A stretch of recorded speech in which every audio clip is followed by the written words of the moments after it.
Good morning, dear student. I am the faculty of Sri Digambar Institute of Technology, Dausa, in Electrical Engineering Department. जैसा कि हमारी subject का नाम है PGP power generation process, जिसमें हम पार्ट 10 बता रहे हैं तुम्हें। कल हमने पार्ट 9 में fix and operating cost steam plant, fix and operating cost of hydro plant, role of load diversity in power system economy के बारे में पढ़ा था। आज का हमारा टॉपिक है motivation of energy conservation, benefit of energy conservation plan, principal of energy conservation, maximum cost effectiveness energy use, और है last topic energy conservation planning.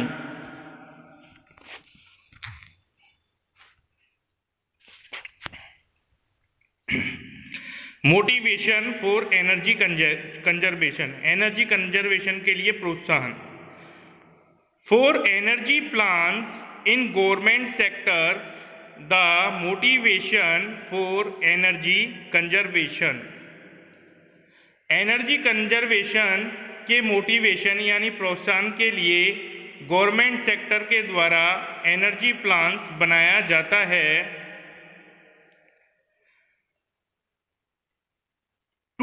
अब मोटिवेशन एनर्जी कंजर्वेशन के तीन पॉइंट दिए हैं। पहला है to maintain adequate energy supply, मतलब पर्याप्त ऊर्जा आपूर्ति बनाए रखना। To ensure a balance between energy development and environmental protection. इसका मतलब क्या है कि एनर्जी के विकास के लिए पर्याप्त संतुलन बनाए रखना और पर्यावरण की सुरक्षा करना। तीसरा है to satisfy energy saving goal, energy saving के लिए एक निश्चित गोल तैयार करना, एक निश्चित लक्ष्य तैयार करना। अब है हमारा for industrial unit the motivation for energy conservation, औद्योगिक यूनिट में एनर्जी कंजर्वेशन को मोटिवेशन करना। इसमें पहला पॉइंट है to maintain profit of the unit in the phase of increasing energy cost, मतलब बढ़ती ऊर्जा लागत के सामने यूनिट के लाभ को बनाए रखना।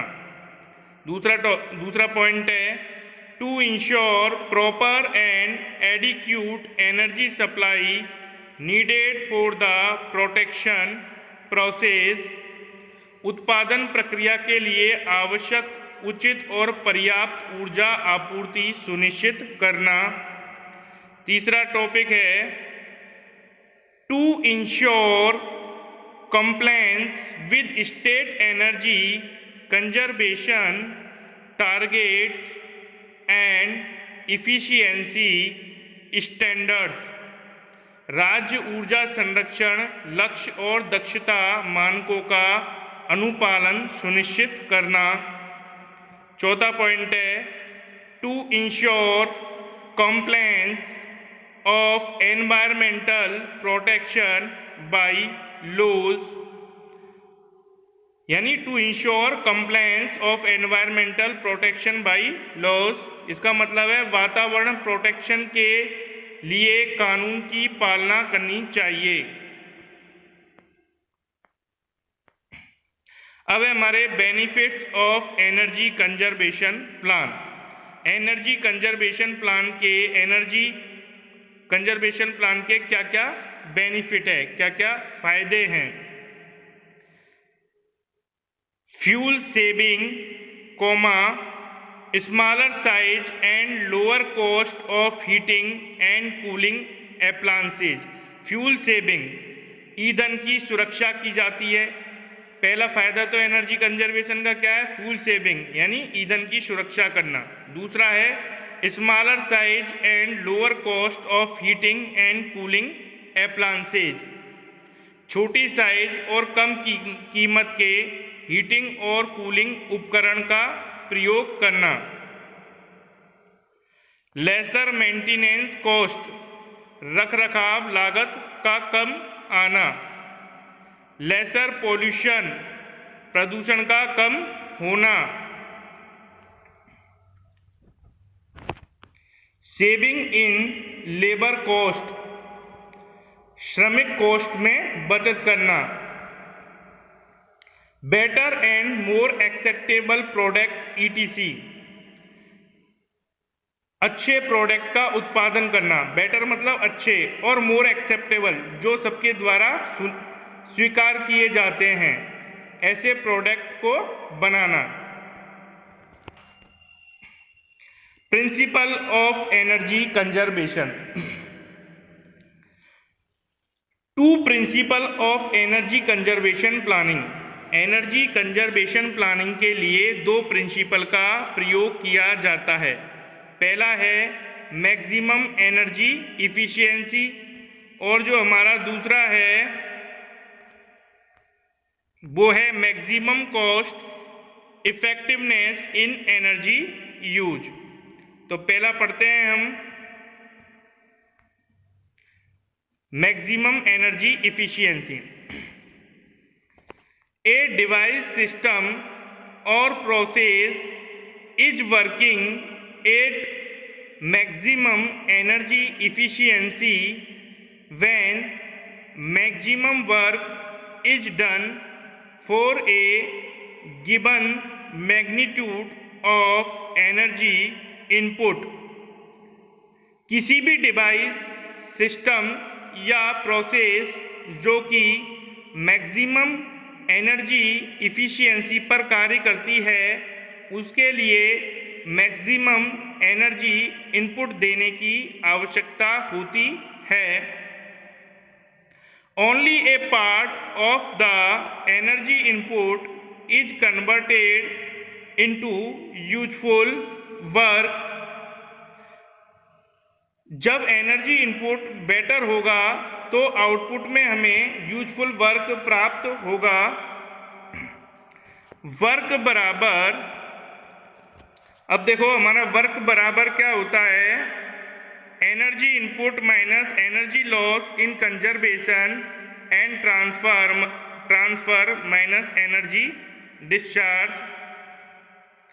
वर्क बराबर energy input minus energy loss in conservation and transfer minus energy discharge. यानी वर्क क्या होता है, जिसमें हम एनर्जी इनपुट के रूप में देते हैं, और इस एनर्जी इनपुट में से हमें एनर्जी कंजर्वेशन और ट्रांसफर के समय जो एनर्जी में लॉस होता है उसको घटाना पड़ता है, और एनर्जी डिस्चार्ज को हम इसमें घटाते हैं।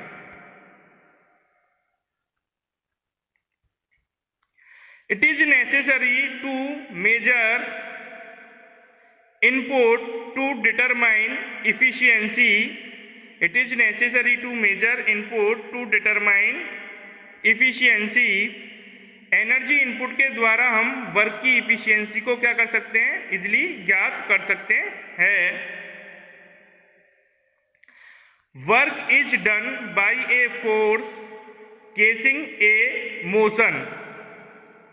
वर्क एक फोर्स द्वारा किया जाता है जिससे गति होती है। मोशन मतलब गति होना। Its magnitude is equal to the product of force and displacement. इसका जो मैग्नीट्यूड होता है वो प्रोडक्ट के फोर्स और डिस्प्लेसमेंट के इक्वल होता है, मतलब जो बल और विस्थापन है उसके इक्वल होता है। इन ए टरबाइन और motor work is measure by the force and number of rotation of the turbine. जब टरबाइन और मोटर वर्क करती है तो इसे फोर्स और number of rotation of turbine से मापा जाता है। For an illumination system, work is the number of lumen received on the working.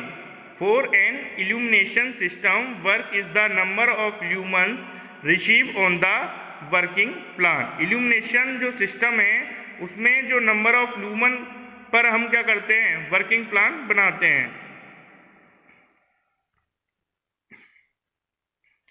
Energy loss can be electrical, mechanical, heat, chemical, etc.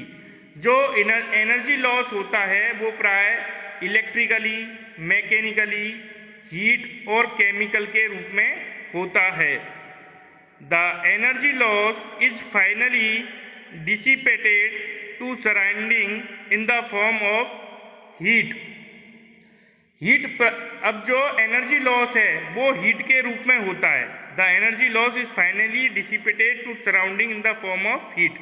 Energy loss जो होती है वो finally heat के रूप में होती है. This heat is transferred to surrounding by conduction, convection and radiation. जो एनर्जी जो हमारी होती है, जो हीट जो प्राय जो होती है वो कंडक्शन, कन्वेक्शन और रेडिएशन के रूप में ट्रांसफ़र की जाती है.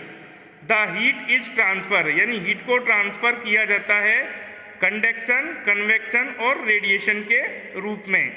The energy discharge depend on the speed of exhaust discharge, rate and temperature of discharge.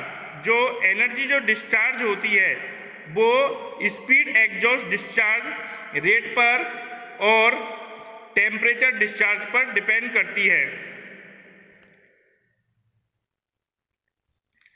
It is evident that system efficiency would improve if energy loss in conservation and transfer and energy discharge is minimum.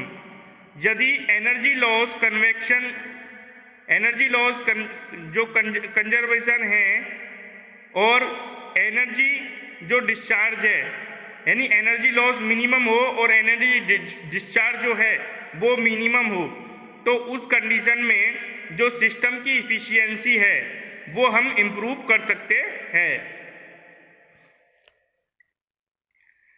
All energy conservation technique aim at reducing the losses.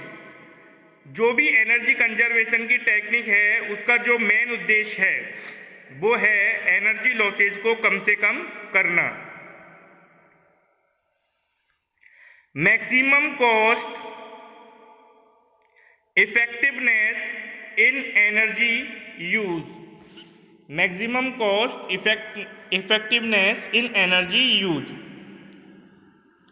Implementation of these measures, the fuel cost decrease as extent of conservation is increase.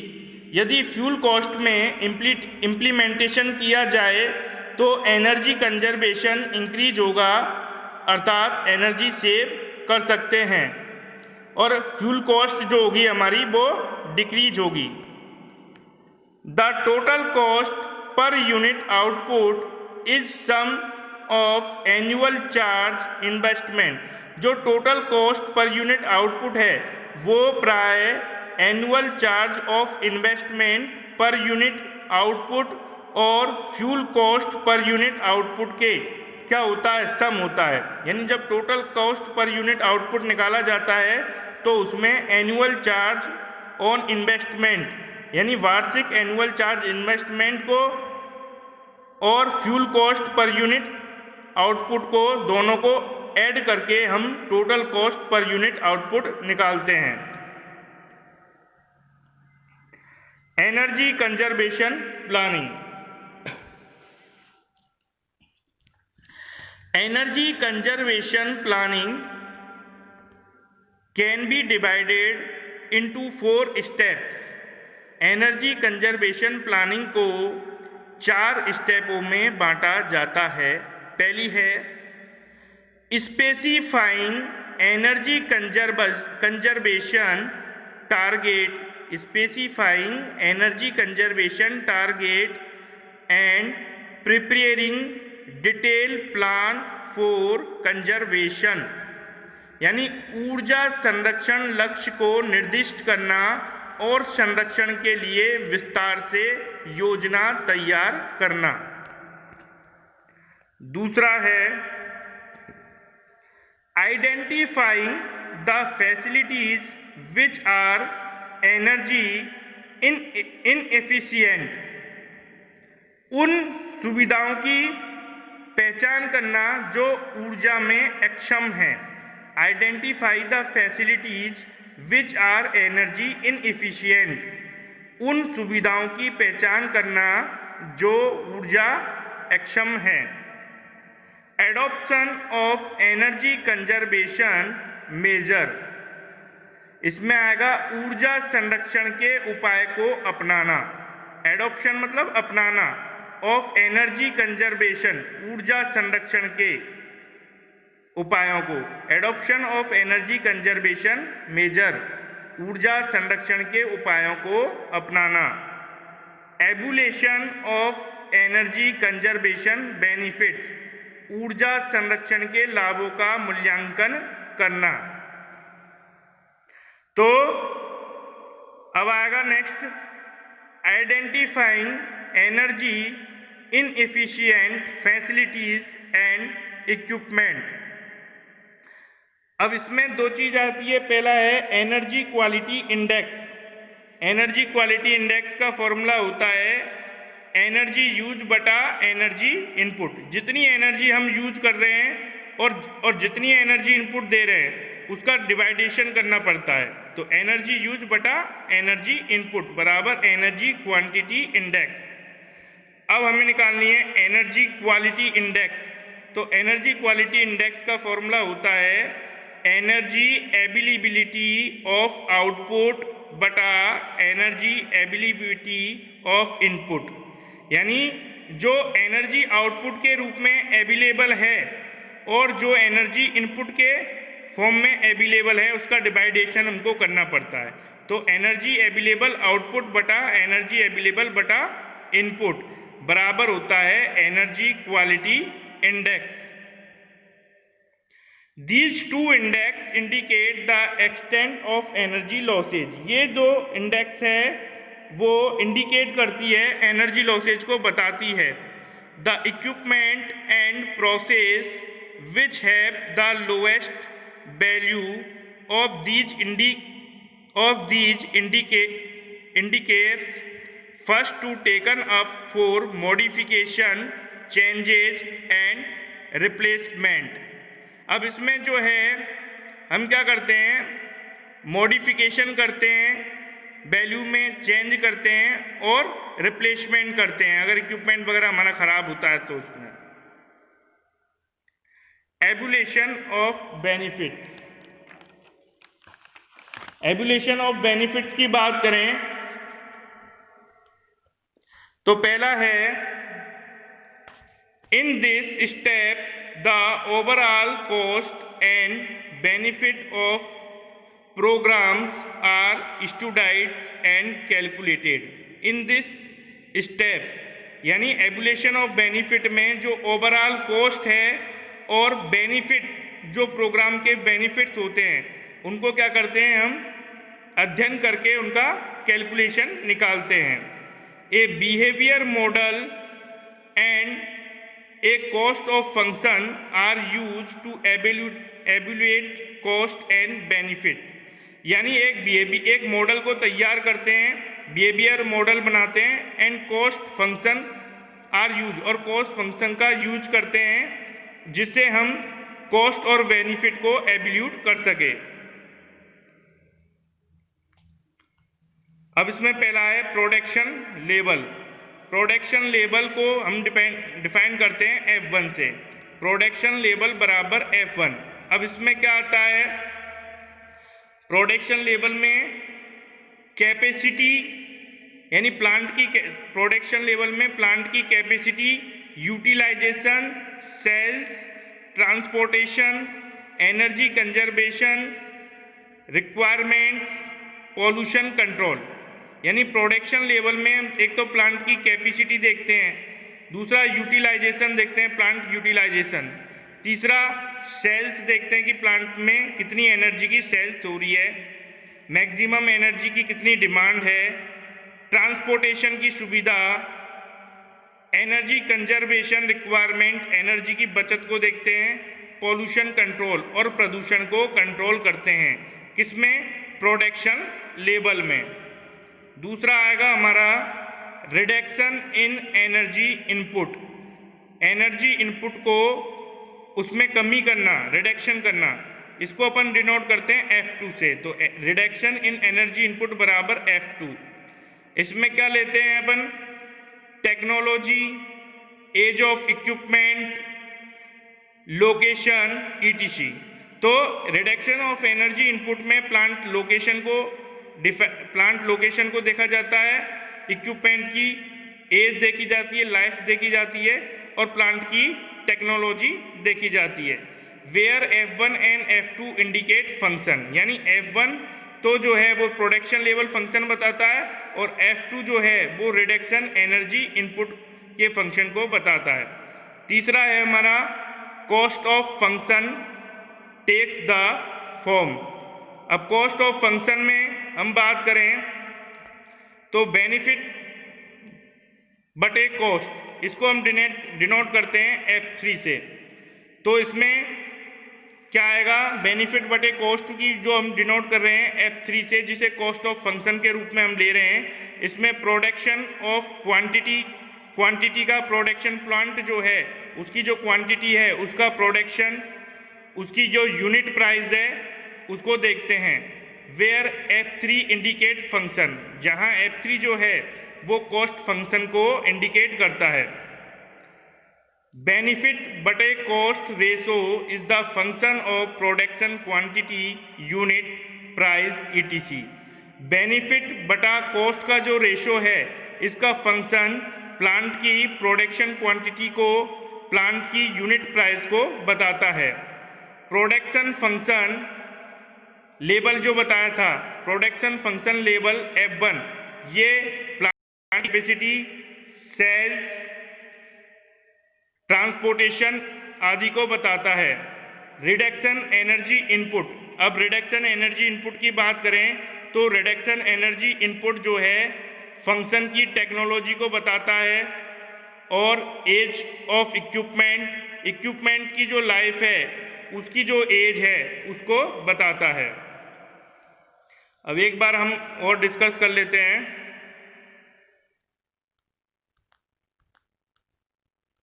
Motivation of energy conservation. Motivation of energy conservation क्या होता है, energy conservation के motivation के लिए government sector के द्वारा energy plants बनाया जाता है जो पर्याप्त ऊर्जा आपूर्ति बनाए रखता है, और एनर्जी के विकास के लिए पर्याप्त संतुलन बनाए रखने में पर्यावरण की सुरक्षा करना, एनर्जी सेविंग के लिए एक निश्चित गोल इसमें हम तैयार करते हैं। दूसरा है for industrial unit the motivation for energy conservation. इसमें हम क्या देखते हैं कि औद्योगिक यूनिट में एनर्जी कंजर्वेशन को हम मोटिवेट करते हैं और बढ़ती ऊर्जा लागत के सामने यूनिट के लाभ को बनाए रखते हैं। उत्पादन प्रक्रिया के लिए आवश्यक उचित और पर्याप्त आपूर्ति सुनिश्चित करते हैं। राज्य ऊर्जा संरक्षण लक्ष्य और दक्षता मानकों का अनुपालन करते हैं इसमें, और वातावरण प्रोटेक्शन के कानून की पालना करते हैं। तीसरा हमारा पॉइंट था benefit of energy conservation plan. इसमें ईंधन की सुरक्षा, छोटी साइज और कम कीमत के हीटिंग और कूलिंग उपकरण, रखरखाव लागत को कम करना, प्रदूषण को कम करना, लेबर कॉस्ट की सेविंग करना और अच्छे प्रोडक्ट का उत्पादन करना। चौथा हमारा पॉइंट था प्रिंसिपल ऑफ एनर्जी कंजर्वेशन। इसमें हम क्या करते हैं, जो पहला आएगा मैक्सिमम एनर्जी इफिशियंसी। इसमें किसी भी डिवाइस, सिस्टम या प्रोसेस जो कि मैक्सिमम एनर्जी इफिशियंसी पर कार्य करती है उसके लिए मैक्सिमम एनर्जी इनपुट देने की आवश्यकता होती है। जब एनर्जी इनपुट बेटर होगा तो आउटपुट में हमें यूजफुल वर्क प्राप्त होता है। उसके बाद में था हमारा इसमें और भी चीज़ थी कि एनर्जी लॉस इसमें जो होता है वो प्राय इलेक्ट्रिकल, मैकेनिकल, हीट, केमिकल के रूप में होता है, और एनर्जी लॉस हीट के रूप में होता है, और हीट प्राय कंडक्शन, कन्वेक्शन और रेडिएशन के रूप में ट्रांसफ़र की जाती है, और एनर्जी डिस्चार्ज प्राय स्पीड डिस्चार्ज और टेम्परेचर डिस्चार्ज पर डिपेंड करता है। जब एनर्जी डिस्चार्ज कम होगा तब एनर्जी लॉस कम होगा, तो सिस्टम की इफ़िशियंसी इम्प्रूव होगी। नेक्स्ट पॉइंट था हमारा maximum cost effectiveness energy use. इसमें मैंने बताया था यदि फ्यूल की कॉस्ट में इम्प्लीमेंटेशन करेंगे तो एनर्जी कंजर्वेशन इंक्रीज होगा, अर्थात एनर्जी सेविंग कर सकते हैं, और टोटल कॉस्ट पर यूनिट आउटसम होता है annual charge, investment per unit output और fuel cost per unit output के। उसके बाद में मैंने बताया था एनर्जी कंजर्वेशन प्लानिंग। इसको हम 4 भागों में बांटते हैं। पहला है ऊर्जा संरक्षण लक्ष्य को निर्दिष्ट करना और संरक्षण के लिए विस्तार से योजना बनाना। दूसरा है उन सुविधाओं की पहचान करना जो ऊर्जा अक्षम हैं। तीसरा है ऊर्जा संरक्षण के उपायों को अपनाना, और चौथा है ऊर्जा संरक्षण के लाभों का मूल्यांकन। उसके बाद में मैंने बताया था energy quantity index, energy use बटा एनर्जी इनपुट। उसके बाद में एवल्यूएशन और बेनिफिट। इसमें मैंने बताया था कि जो प्रोडक्शन लेवल है उसमें प्लांट की capacity, utilisation, sales, transportation, energy conservation requirement, pollution control वगैरह हम देखते हैं प्लांट की। उसके बाद में रिडक्शन इन एनर्जी इनपुट में प्लांट की टेक्नोलॉजी, प्लांट की, उसके बाद इक्विपमेंट की एज, लोकेशन, प्लांट की लोकेशन वगैरह देखी जाती है। और तीसरा मैंने बताया था बेनिफिट बटे कॉस्ट रेशो में प्रोडक्शन क्वांटिटी और यूनिट की प्राइस हम देखते हैं। Thank you student.